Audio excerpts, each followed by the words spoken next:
The first time I saw the name, I almost walked past it. It was carved into an old grey gravestone at the edge of a cemetery outside Columbus, Ohio. The stone was covered in moss. The letters were worn. The date underneath was almost impossible to read. But one thing was perfectly clear. Daniel Walker. I stopped breathing. Because Daniel Walker was my name. Not exactly. My name was Ethan Walker. But Daniel was the name my parents had forbidden me to ask about for my entire life. Whenever I mentioned it, my mother changed the subject. Whenever I asked my father who Daniel was, he became angry. When I was 12, I found an old photograph with the name written on the back. My father took it from me and burned it. When I was 17, I overheard my parents arguing about Daniel. They stopped the moment they realized I was listening. And when I finally asked my mother directly, she looked me in the eyes and said, "There is no Daniel." So I believed them. For 30 years I believed there was no Daniel. Until the day I visited my grandfather's grave and noticed another old grave several rows away. Daniel Walker. Same last name. Same family cemetery. And beneath the name was a date. A date 29 years before I was born. I stood there staring at the stone. Then I noticed the second line. Beloved son of Richard and Linda Walker. My parents' names. My hands started shaking. I had spent my entire life believing I was my parents' only son. But the grave said otherwise. And when I finally hired a genealogist to find out who Daniel Walker really was, I discovered the secret my parents had spent my entire life hiding. Daniel wasn't my brother. He was my parents' first child. He was born before me. He died before I was born. And the reason my parents never spoke his name had nothing to do with grief. They had buried something else with him. A secret involving money. A family business. A crime. And one decision that changed my entire life before I was even born. My name is Ethan Walker. And this is the story of the name my parents tried to erase. I grew up in Columbus, Ohio. My father, Richard Walker, owned a construction supply company. My mother, Linda, worked in the office. I had what most people would call a normal childhood. At least from the outside. We lived in a comfortable house. My father worked constantly. My mother kept everything organized. I went to public school. I played baseball. I went to college. I eventually started my own company. Nothing about my childhood seemed particularly mysterious. Except for one thing. The name Daniel. I first heard it when I was 7. My parents were arguing in the kitchen. I was supposed to be asleep. But I had gotten out of bed because I was thirsty. I heard my mother say, "Richard, you can't keep pretending Daniel never existed."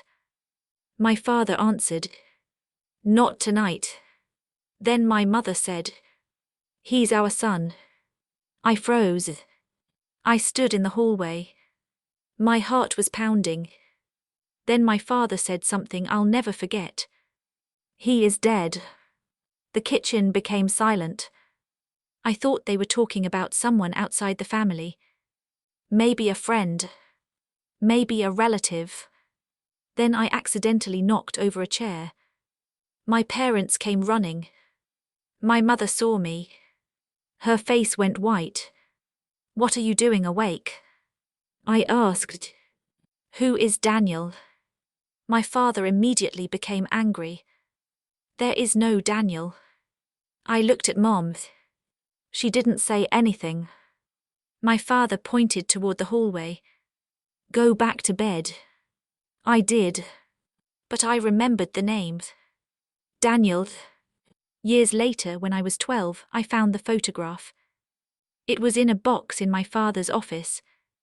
There were dozens of old family pictures. Grandpa. Grandma. My parents when they were young. and a photograph of my mother holding a baby. My father stood beside her. On the back was written, Daniel 1992. I stared at it. The baby looked maybe 6 months old. I turned the photograph over again. Daniel. I took it to my mother.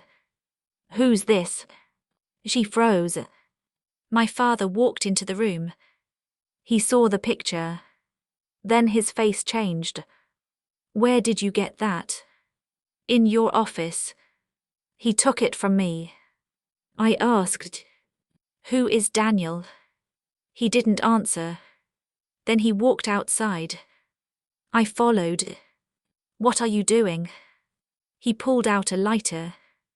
I watched him burn the photograph. I was shocked. Dad. He threw the remains into the trash. Then he looked at me. You will never ask about that name again. Why? Because it is not your business. He was a baby. My father stared at me. It was a mistake. I didn't understand. A mistake. He walked away. I stood there watching the photograph disappear into ash. That was the moment I realized Daniel wasn't just a secret. He was a forbidden secret. When I was 17, I asked my mother. She cried. I had never seen her react that way. Mom, who was Daniel? She sat on the edge of the bed. For almost a minute she didn't speak. Then she said, Someone we lost a long time ago. Who's? She shook her head. It doesn't matter. It matters to me. Knows. Why? She looked at me. Because you don't understand. Then help me understand. She started crying. I can't. I was angry. Why are you hiding this from me? She whispered. Because some things are better left buried. I didn't understand what she meant. I wouldn't understand for another 13 years. After college, I moved away. I started working in commercial real estate. Then I started my own property management company. My relationship with my parents became distant. We spoke every week. But I rarely visited. My father was always busy. My mother was always worried about something. And Daniel's name was never mentioned. Not once. Eventually I stopped asking. I told myself it was an old family tragedy. Something painful. Something my parents didn't want to revisit. Then my grandfather died. That changed everything. Grandpa's name was Henry Walker. He was my father's father. He owned several properties. He had also been the original founder of the family construction business. And like my father, Grandpa was warm. He listened. He asked questions. He remembered things. I spent most summers at his farm. When I was a child, he taught me how to fix equipment. When I was older, he taught me how to negotiate. Before he died, he gave me a small leather notebook. He said, Keep this. I asked, What's in it? Things your father doesn't know. I laughed. That's impossible. He smiled. You'd be surprised. I opened the notebook later. Most of it was business notes. Property values. Names. Dates. But one page had a single sentence. If Ethan ever asks about Daniel, tell him to look where the family rests. I didn't understand. Grandpa died 3 days later. I kept the notebook. I never told my parents what I had found. A year later, I visited my grandfather's grave. It was autumn. The cemetery was quiet. Leaves covered the ground. I brought flowers. I stood beside Grandpa's grave for several minutes. Then I noticed something. A stone about 20 yards away. It was old. Covered in moss. I walked closer. At first I couldn't read the name. I wiped the stone with my sleeve. Then I saw it. Daniel Walker. My heart stopped. I looked at the date. 1992, 1993. My mother was born in 1964. My father in 1962. The dates made sense. I looked at the bottom. Beloved son of Richard and Linda Walker. I nearly fell backward. My parents had a son who died before I was born. My entire life. They had lied. I called my mother immediately. Mom. Her voice sounded nervous. What happened? I'm at Grandpa's cemetery. Silence. I found Daniel. She didn't answer. Mom. Her breathing changed. Where are you? At the cemetery. Leave. I froze. What? Leave now. Why? Please. I found his grave. She started crying. I asked, why didn't you tell me? She whispered, because your father made me promise. What happened to him? She didn't answer. Mom, what happened to Daniel? She said, I can't. Then she hung up. I sat beside the grave for almost an hour. I couldn't stop thinking. The photograph. The argument. My mother's tears. My father's anger. The name. Everything suddenly made sense. But one question remained. Why would my parents hide their dead son from me? Was it grief? Shame? Guilt? Or something worse? I hired a genealogist. Her name was Sarah Miller. I gave her every document I had. Birth records. Death records. My parents' marriage certificate. The old family photographs. She spent several weeks researching. Then she called me. Ethan, you need to sit down. I was in my office. What did you find? Daniel Walker was born on October 12, 1992. I knew that. He died on March 18, 1993. How? She hesitated. That's the strange part. What? The official death certificate says accidental suffocation. I felt sick. Accidental. Yes. Where? At the family farmhouse. My grandfather's farm. I closed my eyes. What else? Sarah said, there's a supplemental record. What's in it? An investigation. I sat up. Investigation into what? Possible negligence. My heart started beating faster. Who was investigated? Sarah read from the report. Richard Walker. My father. I couldn't breathe. Was he charged? No. Why? Insufficient evidence. I stared out the window. My father had told me Daniel was a mistake. Maybe he wasn't talking about having a child. Maybe he was talking about what happened to him. I drove to the old family farm. It had been sold years earlier. But I found the property owner. He allowed me to look around. The farmhouse was still standing. The nursery was gone. But one room remained mostly unchanged. I stood there. I could almost imagine my parents holding a baby. Then I noticed something in the floor. A loose board. I pulled it up. Underneath was a small metal box. My heart raced. Inside were old papers. A hospital bracelet. A baby photograph. And a letter. My father's handwriting. I opened it. It was dated 1 week before Daniel died.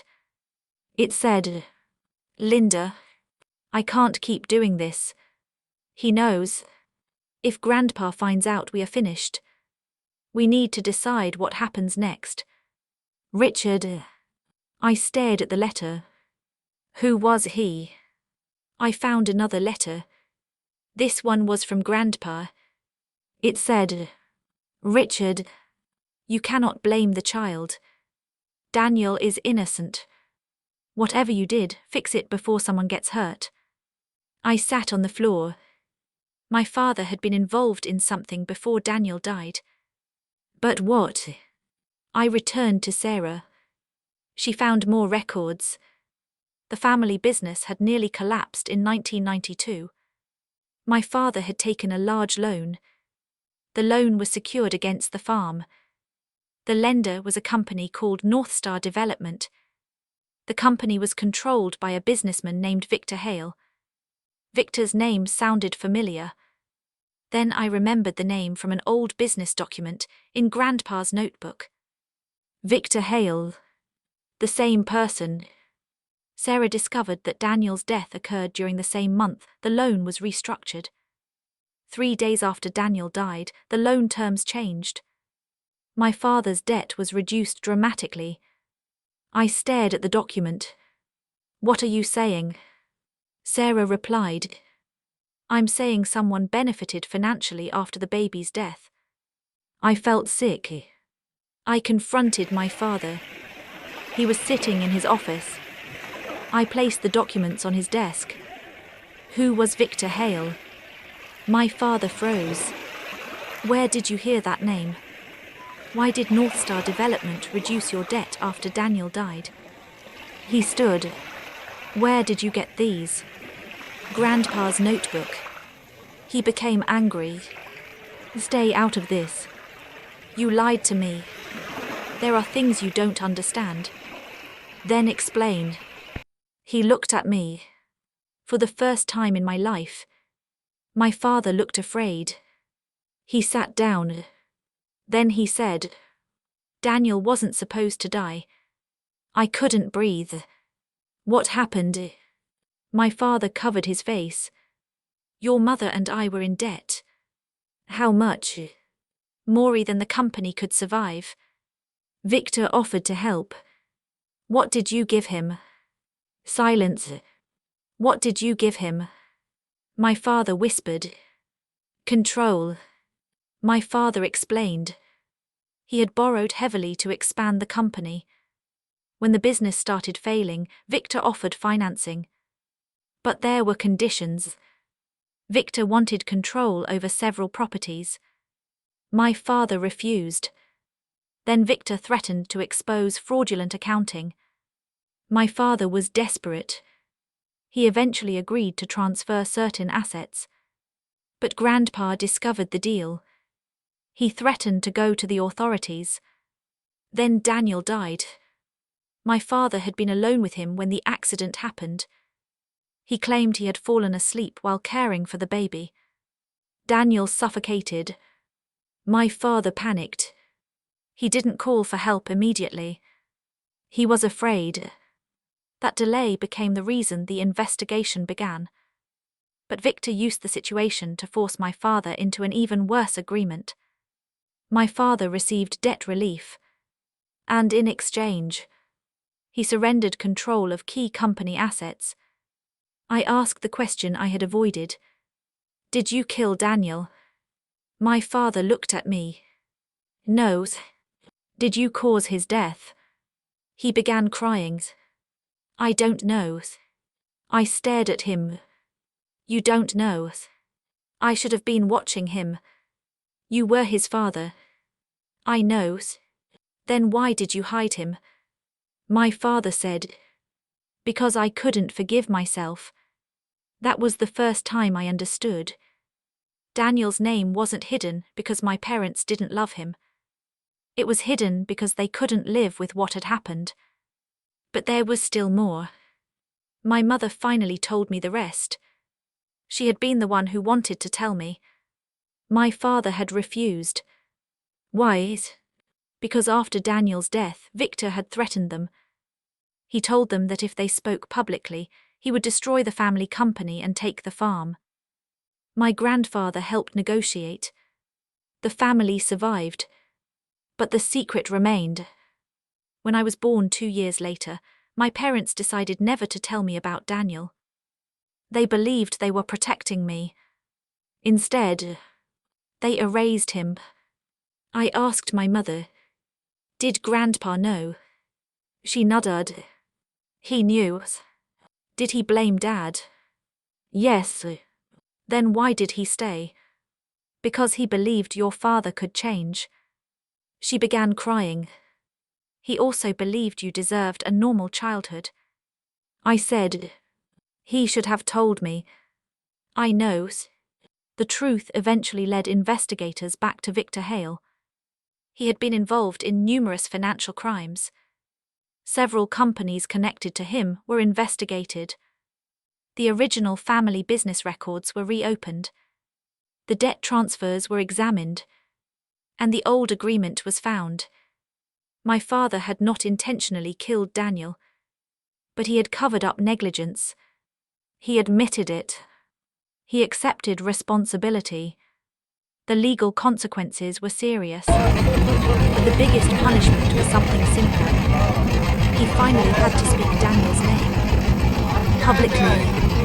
For the first time in decades. The family gathered at my mother's house. My father stood in the living room. He held a photograph. The same photograph I had found when I was 12. Daniel. A baby. His first son. Dad looked around. Then he said, "This is Daniel." Nobody spoke. My mother was crying. My father continued. "He was my son.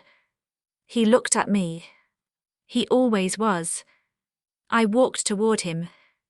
I took the photograph. And for the first time, I looked at my brother's face. I had spent 30 years knowing his name. Now I finally knew his face. My father eventually created a memorial for Daniel.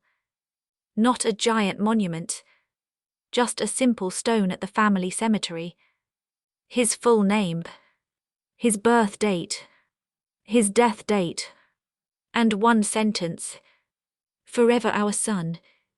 I stood beside it. My father stood beside me. My mother was holding flowers.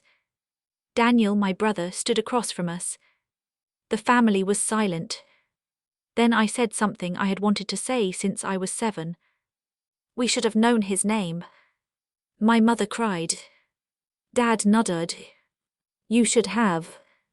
It took years to rebuild the family. Daniel, my living brother, became distant. Not because he was guilty. Because he had grown up believing he was the only son. Learning that he had another brother changed him too. He started visiting the grave. Sometimes alone. Sometimes with me. One day he said, "I wish I'd known." I said, "Me too." He looked at the stone. "Do you think he would have liked us?" I smiled. "I think he would have liked Grandpa." Daniel laughed. "Probably." Then we stood quietly. For once, the name wasn't forbidden. It was simply a name. I still have the old photograph. I keep it in my office. Not hidden. Not locked. Not buried. Visible. Because Daniel existed. He was my parents' son. My brother's brother. My family's first child. And he deserved to be remembered. I also kept Grandpa's notebook. The page that said, "If Uthan ever asks about Daniel, tell him to look where the family rests." For years I thought Grandpa was giving me a riddle. Now I understand. He knew one day I would need the truth. He knew my parents were too afraid to tell me. So he left me a path. The grave. The records. The farmhouse. The letters. All of it eventually led back to the same place. The truth. My parents hid one name from me my entire life. They thought silence would protect me. They thought forgetting would make the pain disappear. They were wrong. You can't erase someone by refusing to say their name. You can only create more questions. For years, I wondered why my mother cried whenever I said Daniel. I wondered why my father burned the photograph. I wondered why Grandpa left me a notebook with one mysterious sentence. I wondered why my parents suddenly became defensive whenever I asked about our family history. Now I know. Daniel wasn't a secret because he didn't matter. He was a secret because he mattered too much. His death had destroyed my parents in ways I didn't understand. And their silence became another kind of tragedy. Today, when I visit the cemetery, I always stop at the same grave. I touch the stone. I read the names. Daniel Walker. Then I say, "Hi, brother." Sometimes I tell him about my life. Sometimes I tell him about the family. Sometimes I say nothing. But I never walk past. Because he deserves to be remembered. And I deserve to know where I came from. My family thought hiding one name would erase one painful chapter. Instead, it created a mystery that lasted my entire life. The answer was waiting on an old grave. A name carved into stone. A name they thought I would never see. A name they thought I had no right to ask about. Daniel. My brother. The son my parents lost. The child my grandfather never forgot. And the name that finally taught me the truth about my family. Sometimes the deepest family secrets aren't hidden in locked rooms. They're hidden in silence. In photographs burned before you can see them. In questions your parents refuse to answer. In names that make adults suddenly look away. And sometimes, the truth waits patiently for decades. It waits on an old grave. It waits beneath the moss. It waits for someone brave enough to wipe the stone clean. I found that name, and when I finally read it, I realized I hadn't discovered a stranger. I had discovered my brother. The brother my parents spent my entire life pretending never existed. And from that day forward, Daniel Walker was no longer a secret. He was family.